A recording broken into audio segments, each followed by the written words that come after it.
How to transfer funds in Medatiq Markets. Let's get started. Once you log in, you will see your trading accounts displayed on the screen. Simply click on the three dots next to the account you want to transfer funds from. A drop-down menu will appear. From the available options, click on Transfer Funds. As soon as you click on it, the Transfer Funds page will open.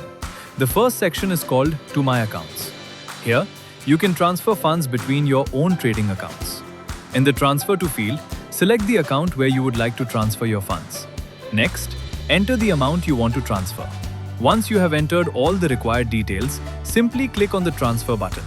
Your funds will be successfully transferred to the selected trading account. The second section is called To Another Account. Here you can transfer funds to another user's account. In the Transfer From field, select the account from which you want to send the funds. Next, enter the target account number of the person you want to transfer the funds to. Then, enter the amount you wish to transfer. After filling in all the details, simply click on the Transfer button. Your funds will be successfully transferred to the target account. The third section is called To Savings Wallet. Here you can transfer funds from your trading account to your savings wallet.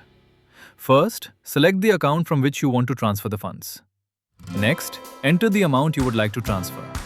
Once you have entered the required details, simply click on the Transfer button. Your funds will be successfully transferred to your saving wallet. And that's it. A quick guide on transferring funds in Medatiq Markets. Thanks for watching.